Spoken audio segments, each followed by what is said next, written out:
নমস্কাৰ ই কক্ষালৈ স্বাগতম মই দৰ্শনা তালুকদাৰ আজি আমি পঢ়িম সপ্তম শ্ৰেণীৰ সমাজ বিজ্ঞানৰ গণতন্ত্ৰ আৰু প্ৰচাৰ এই পাঠটি আমি দুটা অংশত ভগাই লৈছো আজি আমি ইয়াৰ প্ৰথম অংশটো পঢ়িম আৰু ইয়াতে আমি পঢ়িম প্ৰচাৰৰ বিষয়ে বা প্ৰচাৰ মাধ্যমবোৰৰ বিষয়ে বলাচোন ছাত্ৰ ছাত্ৰীসকল আমি পাঠটি আৰম্ভ কৰো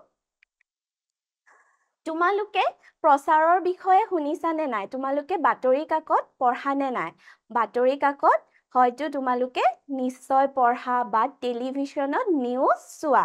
এই যে টেলিভিছনত খবৰবিলাক পোৱা বাতৰি কাকতৰ জৰিয়তে খবৰ পোৱা এই ব্যৱস্থাটোকে আমি প্ৰচাৰ বুলি কওঁ ইয়াতে চোৱা ব্যক্তিৰ পৰা ব্যক্তিলৈ ঠাইৰ পৰা ঠাইলৈ আদেশ জাননী পৰামৰ্শৰ ৰূপত প্ৰকাশ কৰা প্ৰক্ৰিয়াটোকে প্ৰচাৰ বোলে এজন ব্যক্তিৰ পৰা আন এজনলৈ বা এখন ঠাইৰ পৰা আন ঠাইলৈ যেতিয়া বাতৰি আদেশ পৰামৰ্শ জাননী এইবোৰ প্ৰকাশ হয় তাকে কি বুলি কোৱা হয় প্ৰচাৰ বুলি কোৱা হয় আৰু প্ৰচাৰৰ জৰিয়তে আমি কোনো এটা অনুষ্ঠান বা বিষয়ৰ তথ্য লাভ কৰাৰ লগতে সেই বিষয়টো হোৱা পৰিস্থিতিৰো মূল্যায়ন কৰিব পাৰো সেই বিষয়টো হোৱা পৰিস্থিতিৰো কথা আমি জানিব পাৰো আৰু প্ৰচাৰৰ মাধ্যমেৰে আমি সজাগতা কৌতুহল চেতনাও বৃদ্ধি কৰে আমাৰ মনত যিবোৰ সজাগতা থাকে বা চেতনা থাকে বা কৌতুহল থাকে এইবোৰো প্ৰচাৰৰ জৰিয়তে বৃদ্ধি হয় ফলত আমাৰ ব্যক্তিগত সাংগঠনিক আৰু গঠনমূলক মতামত আৰু মতামতৰ বিনিময় কৰিবলৈ আগ্ৰহ জন্মে যেতিয়া আমাৰ কৌতুহল সজাগতা আৰু চেতনা বৃদ্ধি হয় আমাৰ মনত থকা মতামতবোৰ আনৰ লগত বিনিময় কৰিবলৈ আমি আগ্ৰহী হওঁ আৰু এনে ক্ষেত্ৰত কেৱল প্ৰচাৰ মাধ্যমৰ ওপৰত নিৰ্ভৰ কৰিব পাৰো আৰু এইবোৰ কৰিবলৈ আমাক প্ৰচাৰ মাধ্যমৰ দৰকাৰ হয় এতিয়া আমি প্ৰচাৰ মাধ্যমৰ জৰিয়তে কেনে ধৰণে খবৰ পাও লগতে প্ৰচাৰ মাধ্যম অবিহনে আমাৰ মতামতৰ বিনিময় হয় কিন্তু প্ৰচাৰ মাধ্যম নহলে মতামতৰ বিনিময় হ'ব নেকি নহয় হেহে কৈছে প্ৰচাৰ মাধ্যম অবিহনে আমাৰ মতামত আনৰ লগত বিনিময় নহয় খবৰ এটা পালেহে প্ৰচাৰ হয় আৰু প্ৰচাৰত আমাৰ মতামত গঠিত হয় প্ৰচাৰৰ যোগেদি আমাৰ মতামত গঠন হয় আৰু আমি হেয়া আনৰ লগত বিনিময় কৰিব পাৰো সেইবাবে প্ৰচাৰ মাধ্যম আমাৰ সমাজ আৰু সভ্যতাৰ বৃদ্ধিৰ এক অংগ হৈ পৰিছে প্ৰচাৰ মাধ্যম আমাৰ সভ্যতা আৰু সমাজৰ এটি অংগ হৈ পৰিছে এতিয়া আহা আমি প্ৰচাৰ মাধ্যমবিলাকৰ বিষয়ে জানো এয়া ছবিখন দেখিছা ইয়াত কি দেখিছা বাৰু ইয়াত এপাক পাৰ চৰাই ঘোঁৰাত মানুহ উঠি যোৱা ঢোল বজোৱা ফেচবুক টুইটাৰ এইবোৰ দেখিছা হয়নে এইবোৰ হ'ল প্ৰচাৰ মাধ্যম যি মাধ্যমেৰে সকলো শ্ৰেণীৰ লোকৰ মাজত তথ্য বাতৰি মতামত প্ৰচাৰ হয় সেই মাধ্যমক প্ৰচাৰ মাধ্যম বুলি কোৱা হয় যি মাধ্যমেৰে সমাজত থকা সকলো শ্ৰেণীৰ লোকৰ মাজত তথ্য বাতৰি মতামত প্ৰচাৰ হয় তাক কি বুলি কোৱা হয় প্ৰচাৰ মাধ্যম বুলি কোৱা হয় আৰু এইবোৰ হ'ল প্ৰচাৰ মাধ্যমৰ একোটি উদাহৰণ এতিয়া প্ৰচাৰ মাধ্যমসমূহ আমাৰ যুগৰ পৰিৱৰ্তনৰ লগে লগে বেলেগ হৈছে বিজ্ঞান আৰু প্ৰযুক্তিবিদ্যাই প্ৰচাৰ মাধ্যমৰ পৰিৱৰ্তন আনিছে বিজ্ঞানৰ আৱিষ্কাৰে আৰু প্ৰযুক্তিবিদ্যাৰ বিকাশৰ ফলত আমাৰ প্ৰচাৰ মাধ্যমবোৰতো পৰিৱৰ্তন আহিছে যোগাযোগ ব্যৱস্থাৰ লগত জড়িত সকলো বস্তুকে মাধ্যম বুলি কোৱা হয় যিয়ে আমাৰ মাজত যোগাযোগ সৃষ্টি কৰে সেই সকলো বস্তুকে আমি মাধ্যম বুলি জানো আগতে মানুহে পাৰ ব্যৱহাৰ কৰি অতি কঠিন অঞ্চললৈও বাৰ্তা প্ৰেৰণ কৰিছিল পুৰণি কালত যেতিয়া প্ৰযুক্তিবিদ্যা নাছিল বিজ্ঞানৰ আৱিষ্কাৰ হোৱা নাছিল তেতিয়া কি কৰিছিল মানুহে খবৰ পঠিয়াবলৈ পাৰ চৰাইৰ ব্যৱহাৰ কৰিছিল আৰু পাৰ চৰাইবোৰ গৈ নিৰ্দিষ্ট ঠাই খবৰ দিছিল আৰু সেয়া খবৰ কেনেকৈ দিছিল চিঠিৰ জৰিয়তে দিছিল আৰু সেই অতীত কালত থকা ৰজাসকলে তথ্যৰ প্ৰেৰণৰ বাবে ঢোল বাদকৰ ব্যৱহাৰ কৰিছিল ঢোল বাদক মানে হ'ল যোনে ঢোল বজায় ঢোল বাদকৰ ব্যৱহাৰ কৰিছিল ইয়াত তোমালোকে ঢোল বাদক এজন দেখিছা ঢোল বাদকসকলে ঢোল বজায় বা ঘণ্টা বজায় মানুহক একত্ৰিত কৰি বাৰ্তা প্ৰেৰণ কৰিছিল পুৰণি দিনত ৰজাসকল যেতিয়া আছিল তেওঁৰ প্ৰজাৰ মাজত যেতিয়া তথ্য বা খবৰ দিব লগা হৈছিল তেতিয়া ঢোল বাদকজনে ঢোল বজাইছিল বা ঘণ্টা বজাইছিল আৰু মানুহক একত্ৰিত কৰি একেলগ কৰি বাৰ্তাটো প্ৰেৰণ কৰিছিল বহু ৰজাই নিজৰ প্ৰজাৰ মাজত প্ৰচাৰৰ বাবে শিল আৰু পৰ্বতৰ গুহাত নিজৰ ৰচনা খোদিত কৰিছিল আৰু কিছুমান ৰজাই নিজৰ প্ৰচাৰৰ বাবে ৰজাজনৰ নিজৰ প্ৰচাৰৰ বাবে কি কৰিছিল শিল আৰু পৰ্বতৰ গুহাত নিজৰ ৰচনা খোদিত কৰিছিল মানে নিজৰ ৰচনা লিখাইছিল ইতিহাসত এনে বহু উদাহৰণ পোৱা যায় আমাৰ ইতিহাসত এনেকুৱা ৰজাৰ বহুত উদাহৰণ আছে এতিয়া পঢ়ো আহা প্ৰচাৰ মাধ্যমৰ ভাগসমূহ তাৰে প্ৰথম ভাগটো হৈছে মুদ্ৰিত মাধ্যম মানে হ'ল ছপা মাধ্যম আৰু ছপাব মানুহৰ কোনো এটা বিষয়বস্তু ছপাবৰ বাবে কি লাগে ছপাশাল লাগে জাৰ্মানীৰ জোহান গুটেনবাৰ্গে 1600 শতিকাত ছপাশালৰ আৱিষ্কাৰ কৰিছিল ছপাশালৰ আৱিষ্কাৰ কেতিয়া হৈছিল 1600 শতিকাত হৈছিল আৰু জোহান গুটেনবাৰ্গে ছপাশালৰ আৱিষ্কাৰ কৰিছিল এনেদৰে ছপা আলোচনী বাতৰি কাকত আমি এতিয়া পঢ়িবলৈ পাওঁ ছপাশালৰ আৱিষ্কাৰৰ ফলত বাতৰি কাকত আলোচনী কিতাপ সকলো সম্ভৱপৰ হ'ল আৰু সেইবোৰ আমি এতিয়া পঢ়িবলৈ পাওঁ এনে ধৰণৰ মাধ্যমক কি বুলি কোৱা হয় মুদ্ৰিত মাধ্যম বুলি কোৱা হয় ছপাশাল য'ত ব্যৱহাৰ কৰা হয় তাক কি বুলি কোৱা হয় মুদ্ৰিত মাধ্যম বুলি কোৱা হয় আৰু মুদ্ৰিত মাধ্যমৰ উদাহৰণ কি হ'ব বাতৰি কাকত কিতাপ আলোচনী বৰ্তমান ভাৰতত ৬২,০০০ বাতৰি কাকত আলোচনী আছে ভাৰতত কিমান হাজাৰ বাতৰি কাকত আলোচনী আছে ৬২,০০০ বাতৰি কাকত আৰু আলোচনী আছে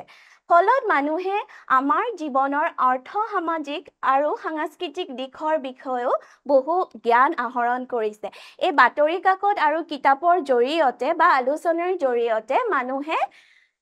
সামাজিক জীৱনৰ বা আৰ্থ সামাজিক জীৱনৰ বা সাংস্কৃতিক দিশৰ বহুতো জ্ঞান লাভ কৰে তোমালোকে বাৰু আলোচনী কিতাপ পঢ়া নে নাই পঢ়িবা আৰু তোমালোকেও ইয়াৰ পৰা জ্ঞান পাবা তদুপৰি প্ৰচাৰ মাধ্যমে আমাক বুদ্ধিৰ বৃদ্ধি কৰে আমাৰ যি বুদ্ধি আছে তাৰ বৃদ্ধি কৰে বিকাশৰ সুযোগ দিয়াৰ প্ৰদান কৰাৰ উপৰিও শিল্প সাহিত্য আলোচনা অনুশীলনৰ বাবে যথেষ্ট পৰিসৰ প্ৰদান কৰিছে এই বাতৰি কাকত বা আলোচনীয়ে আমাৰ বুদ্ধি বৃদ্ধি কৰি শিল্প আৰু সাহিত্য আলোচনা কৰা বা অনুশীলন কৰাৰ বাবেও আমাক সুবিধা দিছে আলোচনীত কবিতা গল্প এইবোৰো লিখা হয় সেইবাবে ইয়াৰ পৰিসৰ আমাক গল্প লিখা হয় আৰু বাবে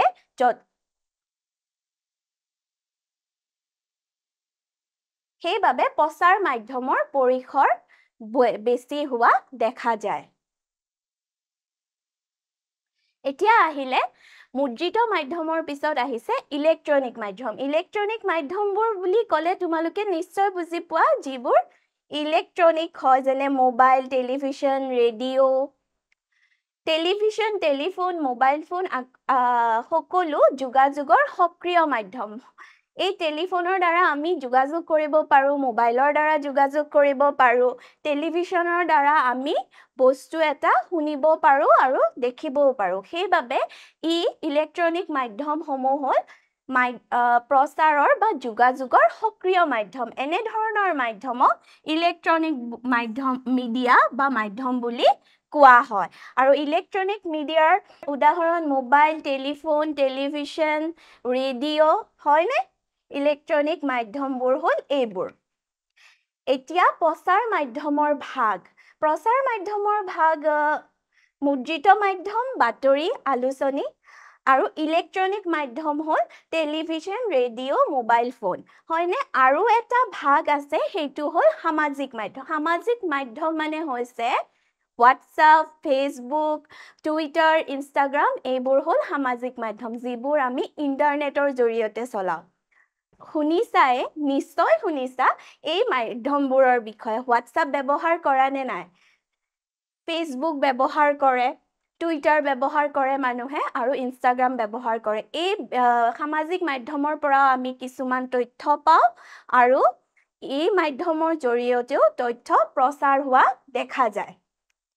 এতিয়া জানি থৈ আহা সামাজিক মাধ্যম হ'ল বৰ্তমানৰ এক জনপ্ৰিয় ইলেক্ট্ৰনিক প্ৰচাৰ মাধ্যম সামাজিক মাধ্যমবিলাকো হৈছে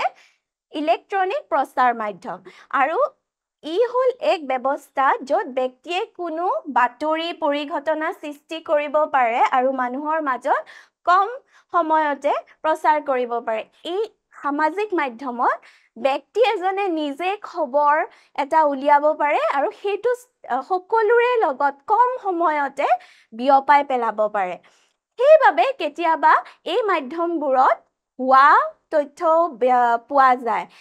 তোমালোকে শুনিছা নিশ্চয় হোৱাটছআপত কেতিয়াবা ভুৱা বাতৰি সম্প্ৰচাৰ হয়নে আমি সেই ভুৱা বাতৰিবিলাকক প্ৰচাৰ কৰিব নালাগে আৰু যিমান পাৰো আমি সেই ভুৱা বাতৰিৰ পৰা দূৰত থাকিব লাগে এতিয়া আমি পঢ়িম গণমাধ্যমৰ বিষয়ে গণমাধ্যমনো কি হয় তাৰ বিষয়ে আমি পঢ়িম কিছুমান প্ৰচাৰ মাধ্যমৰ পৰিসৰ বহুত ব্যাপক হয় বা বহল পৰিসৰৰ হয় এনে প্ৰচাৰ মাধ্যমে তুলনামূলক সময়তে কম সংখ্যক লোকৰ মাজত বাতৰি আৰু তথ্য বিয়পাব পাৰে এনে প্ৰচাৰ মাধ্যমে আন মাধ্যম মুদ্ৰিত মাধ্যমৰ তুলনাত সোনকালে বহুত মানুহৰ মাজত তথ্য আৰু বাতৰি বিয়পাব পাৰে এনে ধৰণৰ মাধ্যমে সজাগতা সৃষ্টি কৰি কৌতূহল উদ্বেগ বৃদ্ধি কৰি মানুহক সংবেদনশীল কৰি তোলে এনে প্ৰচাৰ মাধ্যমে কি কৰে এনে মাধ্যমে মানুহৰ মাজত সজাগতা সৃষ্টি কৰিব পাৰে মানুহৰ মনত কৌতূহল আৰু উদ্বেগ বৃদ্ধি কৰিব পাৰে আৰু সেইবোৰ কৰি মানুহক সংবেদনশীল কৰি তুলিব পাৰে এনে মাধ্যমক কি বুলি কোৱা হয় গণমাধ্যম বুলি কোৱা হয় এই সজাগতা কৌতূহল উদ্বেগ বৃদ্ধি কৰা মাধ্যমক কি বুলি কোৱা হয় গণমাধ্যম বুলি কোৱা হয় মুদ্ৰিত মাধ্যম আৰু ইলেক্ট্ৰনিক মাধ্যমৰ উপৰিও চিনেমা নাটক ৰাজপথৰ নাটক পুতলা প্ৰদৰ্শন গীত কবিতাও এক প্ৰকাৰৰ গণমাধ্যম যিয়ে মানুহক সহজে আৰু নিমিষতে আকৰ্ষণ আৰু অনুপ্ৰাণিত কৰিব পাৰে এই গণমাধ্যমবোৰ হ'ল চিনেমা নাটক ৰাজপথৰ নাটক পুতলা প্ৰদৰ্শন গীত কবিতা গল্প এইবোৰ হ'ল গণমাধ্যম আৰু এইবোৰৰ জৰিয়তে মানুহক কি সহজে আৰু নিমিষতে আকৰ্ষণ কৰি অনুপ্ৰাণিত কৰি তুলিব পাৰে আৰু এই গণমাধ্যমৰ ভূমিকা আমাৰ স্বাধীনতা সংগ্ৰামত অতি বেছি স্বাধীনতা সংগ্ৰামত গণমাধ্যমে বিপ্লৱিক ভূমিকা পালন কৰিছিল এতিয়া আহিম আমি কম্পিউটাৰ আৰু ইণ্টাৰনেটৰ বিষয়ে কম্পিউটাৰ তোমালোকে দেখিছা আজিকালি কম্পিউটাৰক আৰু উন্নত কৰি কি কৰিছে লেপটপলৈ পৰিণত কৰিছে কম্পিউটাৰ আৰু ইণ্টাৰনেটনো কি বলা পঢ়ো কম্পিউটাৰক অসমীয়াত ভাষাত পৰিকলন যন্ত্ৰ বুলি কোৱা হয় 19বিংশ শতিকাত ইংৰাজ বিজ্ঞানী চাৰ্লছ বেবেজে কম্পিউটাৰ আৱিষ্কাৰ কৰিছিল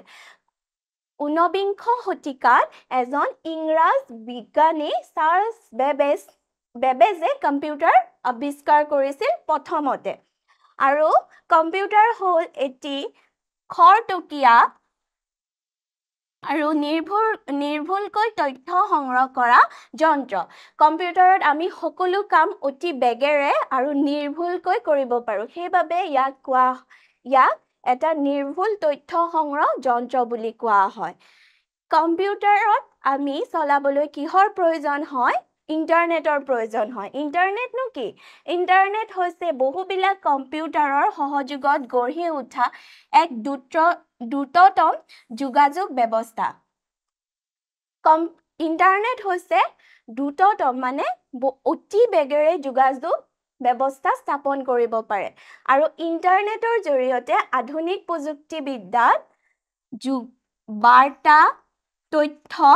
সংৰক্ষণ কৰিব পাৰোঁ আমি আধুনিক প্ৰযুক্তিবিদ্যাৰ সহায়ত ইণ্টাৰনেট ইমেইল আদিৰ যোগেদি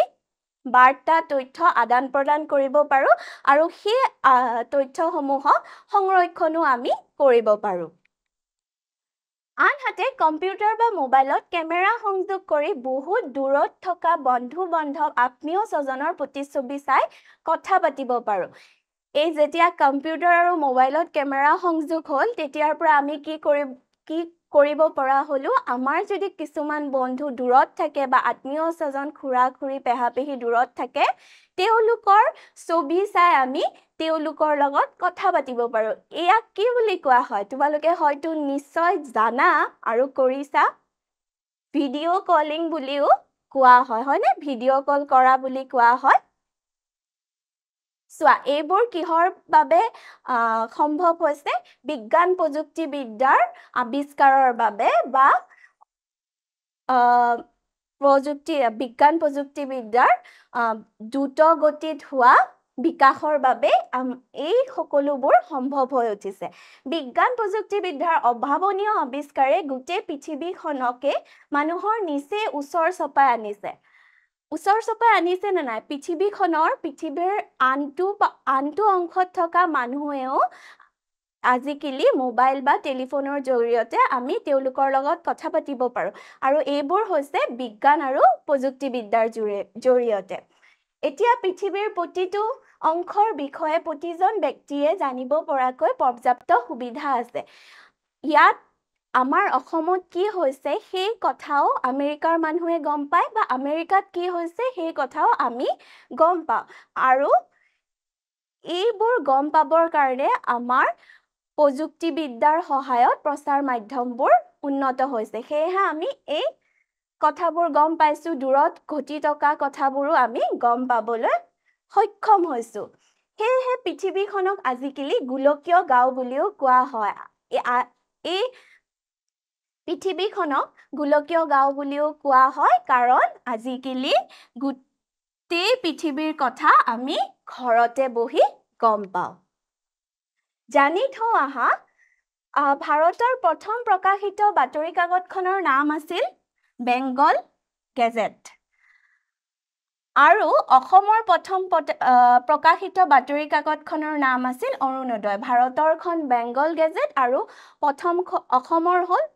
অৰুণোদয় আৰু ভাৰতৰ আন্তৰ্জাতিক খ্যাতি সম্পন্ন কেইখনমান বাতৰি কাকত আছে তাৰ নামবোৰ তোমালোকে মনত ৰাখিবা সেই কেইখন হ'ল the times of India the Hindu Samachar the Telegraph এইকেইখন আন্তৰ্জাতিক মানে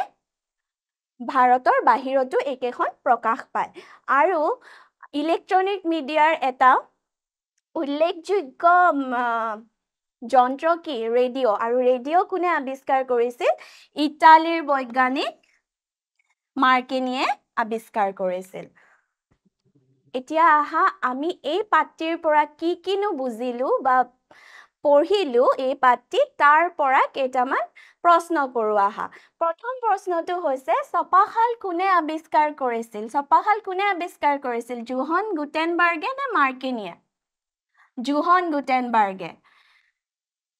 দ্বিতীয় প্ৰশ্নটোলৈ আহা মুদ্ৰিত মাধ্যম কি মুদ্ৰিত মাধ্যম ৰেডিঅ' নে কিতাপ মুদ্ৰিত মাধ্যম মানে হৈছে য'ত লিখা থাকে হেতু কি হ'ব কিতাপ তৃতীয় প্ৰশ্নটোলৈ আহা কম্পিউটাৰক অসমীয়া ভাষাত কি বোলা হয় কম্পিউটাৰক অসমীয়াত কি বোলা হয় পৰিকলন যন্ত্ৰ এতিয়া এই পাঠটিৰ প্ৰথম অংশটো ইয়াতেই শেষ হ'ল এতিয়া তোমালোকক এৰিছোঁ ধন্যবাদ